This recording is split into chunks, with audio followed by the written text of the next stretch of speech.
नमस्कार, मैं हूं आपके साथ कविता राणा। 2019 के इस चुनावी महासंग्राम को जीतने के लिए तमाम राजनीतिक दल अपने अपने हथकंडे अपना रहे हैं। कोई किसी की जाति पर सवाल उठा रहा है तो कोई किसी के परिवार पर निजी वार कर रहा है। अब तक तो विरोधी पीएम मोदी के 56 इंच के सीने पर ही सवाल उठाते थे, पीएम मोदी के मशरूम खाने पर हमले करते थे, लेकिन अब उनकी सुंदरता और फुर्ती को देख चिढ़ने लगे हैं। या फिर यूं कहें कि पीएम मोदी की सुंदरता अब विरोधियों पर भारी पड़ रही है, जिसके चलते उल्ट पटांग बयान दे रहे हैं। देखिए हमारी एक खास रिपोर्ट। जो प्राइम मिनिस्टर हर रोज के 4 लाख के मशरूम खा जाते हैं, महीने के 1 करोड़ 20 लाख के मशरूम खा जाते हैं, उनको ये रोटी चावल नहीं अच्छा लगेगा। कर्नाटक में पीएम मोदी ने चुनावी हुंकार क्या भरी, कांग्रेस का दर्द क्या बयां किया। सूबे के सीएम कुमारस्वामी के पेट में दर्द ऐसा हो गया कि उनका ये दर्द उनकी जुबान पर आ गया। तभी तो पीएम मोदी की सुंदरता पर तंज कस दिया। अब इसे जलन कहे या फिर कुछ और, कुमारस्वामी ने तो पीएम मोदी पर मेकअप करने का आरोप लगा दिया। पीएम मोदी की फुर्ती और चमकते चेहरे को देख स्वामी को मेकअप याद आ गया और कह डाला, मोदी हर सुबह उठते हैं और चेहरे पर चमक लाने के लिए मेकअप करते हैं, फिर कैमरे के सामने आ जाते हैं। इसलिए मीडिया भी केवल नरेंद्र मोदी को ही दिखाता है। वही हम सुबह उठकर एक बार नहाते हैं और अपना चेहरा अगले ही दिन धोते हैं। इस कारण कैमरों पर हमारे चेहरे अच्छे नहीं दिखाई देते और हमारे मीडिया के दोस्त भी हमारा चेहरा नहीं दिखाना पसंद करते हैं। वैसे ये पहली बार नहीं है जब पीएम मोदी की कटकाठी और चेहरे पर बरकरार तेज पर विरोधियों ने हमला बोला। इससे पहले कांग्रेसी नेता अल्पेश ठाकोर ने तो पीएम मोदी के खान पान पर भी सवाल उठा दिए थे। अल्पेश ठाकोर ने तो आरोप लगा दिया था कि पीएम मोदी अपनी चमक बरकरार रखने के लिए 4 लाख के मशरूम खा जाते हैं। मैंने 35 साल पहले की फोटो भी उनकी देखी है यार, वो मेरे जैसे काले थे और इतने मजबूत कैसे हो गए, और ये गोरी गोरी चिट्टी कैसे हो गए, लाल टमाटर जैसे। तो यार समझ लो, जो प्राइम मिनिस्टर हर रोज के 4 लाख के मशरूम खा जाते हैं, महीने के 1 करोड़ 20 लाख के मशरूम खा जाते हैं, उनको ये रोटी चावल नहीं अच्छा लगेगा। वो तो सिर्फ दिखावा है, वो तो ऐसा ही खुराक खाते। कहते हैं ना, विरोधियों का काम ही होता है आरोप गढ़ना, भले ही उनमें रत्ती भर सच्चाई हो या नहीं। सूत्रों की माने तो पीएम मोदी को बेशक मशरूम खाना पसंद है, लेकिन वो 4 लाख के मशरूम नहीं बल्कि पहाड़ी राज्यों में उपजी मशरूम खाना ज्यादा पसंद करते हैं, जिसे गुच्छी के नाम से जाना जाता है, जो कि इनकी पैदावार काफी कम होती है, इसलिए इनकी कीमत 10,000 रुपए किलो मिलती है।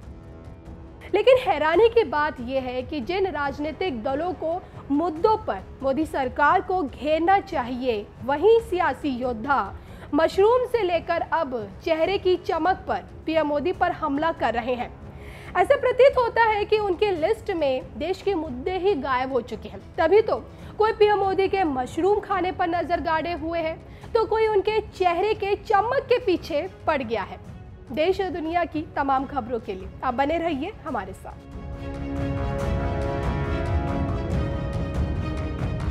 साथियों, आज मैं देश के उन नौजवान वोटरों से भी आग्रह करना चाहता हूं जो इस चुनाव में पहली बार वोट डालेंगे, और ये बड़े गर्व की बात है। ये वो वोटर है जिनका जन्म 21वीं सदी में हुआ है। ये वो वोटर है जो 21वीं सदी में पहली बार देश की सरकार चुनने जा रहे हैं, लोकसभा के लिए वोट देने जा रहे हैं। और इसलिए 21वीं सदी के ये महत्वपूर्ण मतदाता जो पहली बार के वोटर हैं, मैं आपके लिए कुछ बातें करना चाहता हूं। देश के फर्स्ट टाइमर वोटरों के साथ मैं आज छत्रपति शिवाजी महाराज की इस पुण्य भूमि की धरती से बात करना चाहता हूं, तुलजा भवानी की धरती से बात करना चाहता हूं।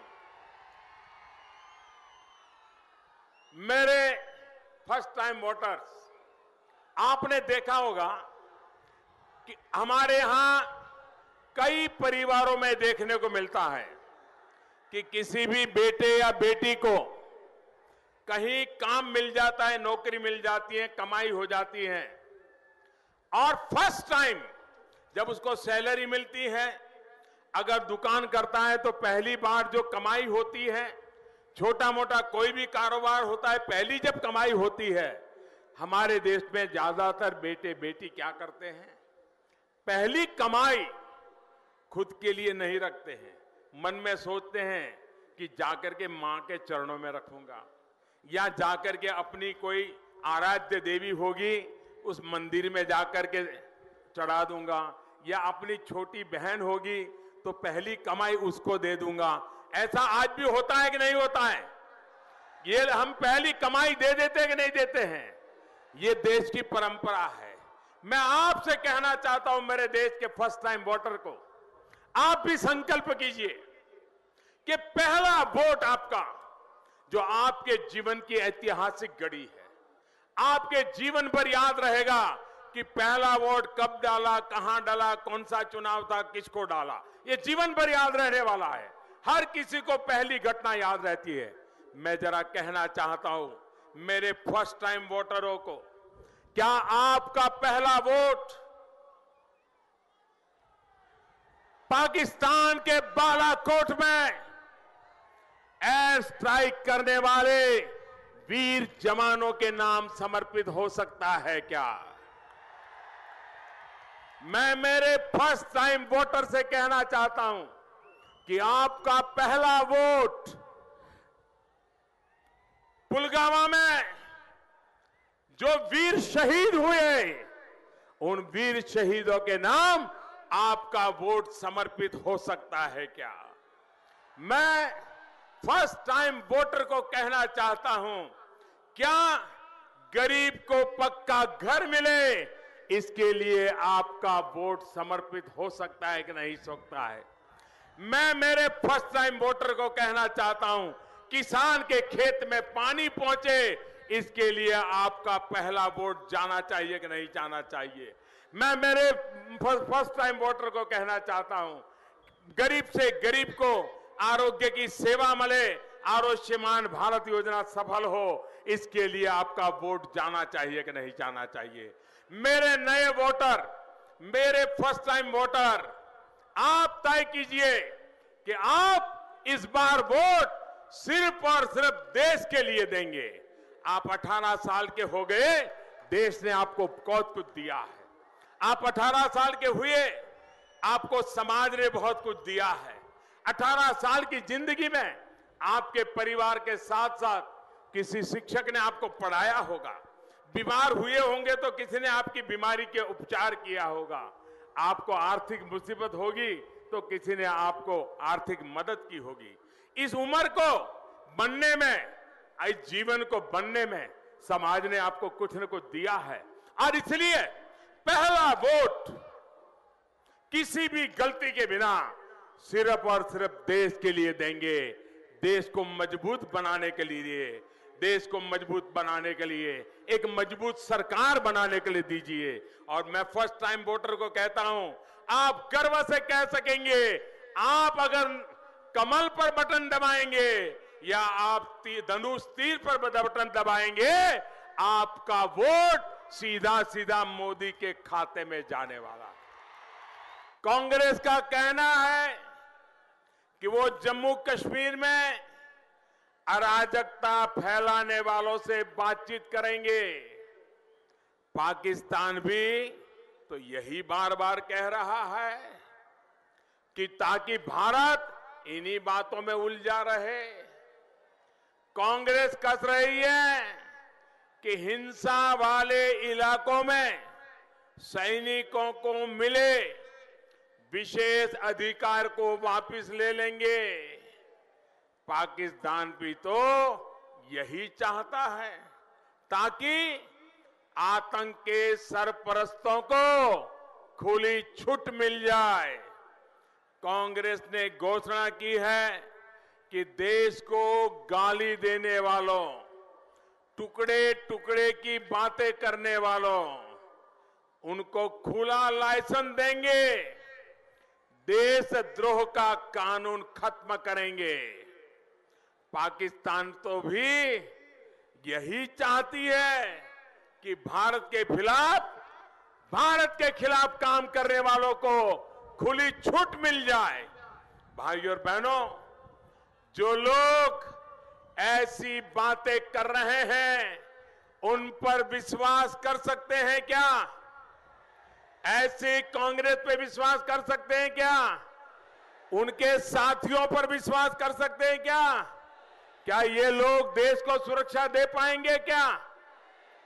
भाइयों बहनों, कांग्रेस आज संकल्प पत्र में हम जिएंगे तब तक 370 नहीं हटाएंगे की बातें करती है। अरे कांग्रेस में अकल होती और 1947 में ऐसी हिम्मत के साथ खड़ी होती कि हम देश का बंटवारा नहीं होने देंगे, तो ये पाकिस्तान पैदा ही नहीं होता। ये पाकिस्तान कह रहा है, वही भाषा कांग्रेस के चुनाव मैनिफेस्टो में दिखाई दे रही है। भाइयों बहनों, ये बड़े जोरों से कह रहे हैं कि देश में से हम देशद्रोह का कानून हटाएंगे। मैं जरा कांग्रेस वालों को कहता हूं कि दर्पण में जाकर के अपना मुंह देखो। आपके मुंह में मानव अधिकार की बातें शोभा नहीं देती है। आप कांग्रेस वाले, आपको हिंदुस्तान के एक एक बच्चे को जवाब देना पड़ेगा, हिंदुस्तान के एक एक बच्चे को न्याय देना पड़ेगा। आप कांग्रेस वालों ने बाला साहब ठाकरे का नागरिकत्व छीन लिया था, मतदान करने का अधिकार छीन लिया था।